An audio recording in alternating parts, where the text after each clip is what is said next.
نہیں ہوئی تھی، اس سے پہلے فرشتوں کے سامنے اللہ پاک نے اعلان کیا کہ انی جاعل فی الارض خلیفہ، کہ میں زمین میں اپنا نائب بنانے والا ہوں۔ انسان کا جو اصل تعارف ہے وہ یہ کہ انسان نائب ہے، اللہ کا خلیفہ ہے۔ اب انسان زمین پہ آ گیا، اس نے یہاں زندگی گزارنی ہے، اپنی عقل کے مطابق نہیں گزارنی، چاہت اپنی خواہش اپنے خیالات تصورات کے مطابق نہیں گزارنی، بلکہ زندگی گزارنے کے طور طریقے اپنی ذات سے لے کر پورے معاشرے تک کے تمام اصول و ضوابط، ساری ہدایات اللہ کی طرف سے عنایت کی جائیں گی۔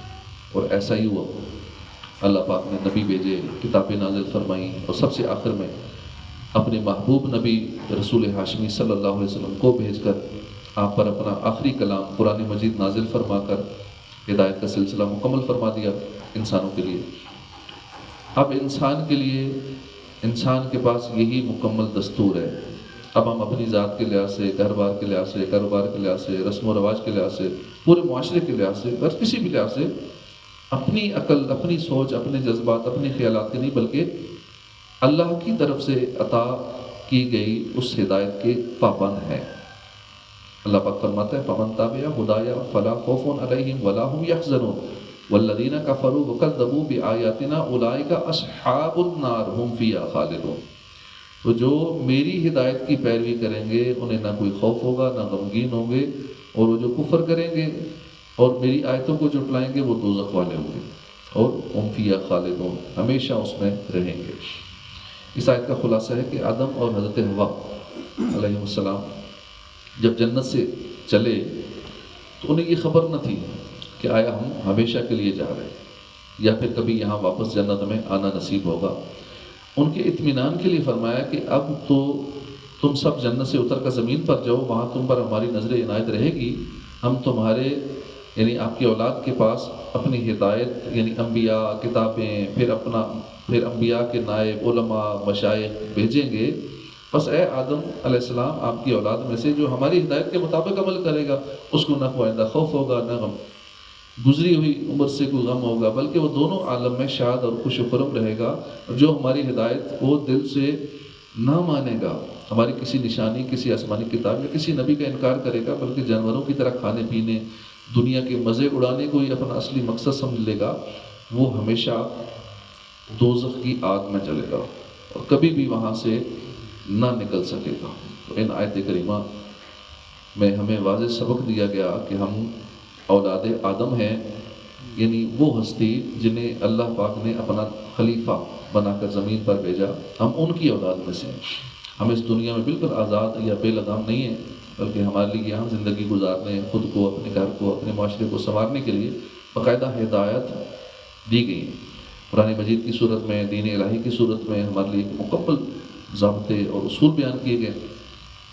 ہم ہر لمحہ، ہر وقت، ہر جگہ، ہر لحاظ سے ان اصولوں، ان ضابطوں یعنی دین اور شریعت کے پابند ہیں، اور ہم نے دین اور شریعت کے تابع رہ کر ہی زندگی گزارنی ہے۔ اگر اس سے ہٹ جائیں تو ہمیں نہ دنیا میں کامیابی ملے گی اور نہ پھر آخرت میں نجات پا سکیں گے۔ تو یہ حقیقت ہے کہ انسان اس دنیا میں ہر لمحہ الہامی ہدایت کا محتاج ہے۔ آج بے دینوں، غیر مسلموں کی ایک بڑی تعداد ہے جو کہتے ہیں کہ ہمیں کسی دین کی ضرورت نہیں ہے، ہم اپنے سب معاملات کو اپنی عقل سے حل کر لیں گے، معاذ اللہ۔ اور یہ نظریہ کبھی اس کو ہیومنزم کہا جاتا ہے، کبھی ڈیزم کا نام دیا جاتا ہے۔ غرض کہ بے دینوں، غیر مسلموں کی پوری تحریک ہے جو لوگوں کو یہ کہہ کے بھٹکاتے ہیں کہ ہمیں کیا ضرورت ہے آسمانی دین کی، ہم سب کچھ اپنی عقل سے کیوں نہیں کر سکتے۔ بے دینوں اس اعتراض کو بڑا پاورفل سمجھا جاتا ہے، اور یہ بے عقل سوشل میڈیا وغیرہ پر اس اعتراض کو بڑے جوش و خروش کے ساتھ عام کرنے کی کوشش کر رہے ہیں۔ بڑی سادہ سی بات ہے، انسان کو اتنی عقل دی ہی نہیں گئی کہ یہ اپنے ہر معاملے کا عقل سے حل نکال سکے، بلکہ سچی بات تو یہ ہے کہ دین اور شریعت کے بغیر اپنے معاملات اور مسائل کا حل نکالنا تو بڑی دور کی بات ہے۔ انسان عقل کے بل پر تو اپنے آپ کو بھی نہیں پہچان سکتا کہ میں کیا ہوں۔ آدم علیہ السلام سے لے کر اب تک صدیاں گزر گئی، بڑے بڑے فلسفی آئے، بڑے بڑے سائنسدان ماہر آئے، بڑے بڑے عقل مند بھی آئے۔ تاریخ گواہ ہے کہ صدیوں میں، اتنی صدیوں میں جس نے دین کا انکار کیا، زندگی کی بنیاد اللہ کی بھیجی ہوئی ہدایت پر نہیں اپنی عقل پر رکھی، اس نے عزت تو کیا پانی تھی، الٹا ذلت اٹھائی۔ تاریخ پڑھ کے دیکھ لیں، جس نے دین کو نہیں مانا اس نے کیا کیا، اس نے ستاروں کو خدا مان لیا، کسی نے سورج کو خدا مان لیا، اس کی پوجا شروع کر دی، درختوں کے آگے سجدے کرنے شروع کر دیے، کسی نے آگ کی پوجا شروع کر دی، کسی نے پتھروں کے سامنے ماتھا رگڑنا شروع کر دیا۔ یہ عقل پر ہر چیز کی بنیاد رکھنے والے تھے، اتنی عقل بھی نہیں رکھتے تھے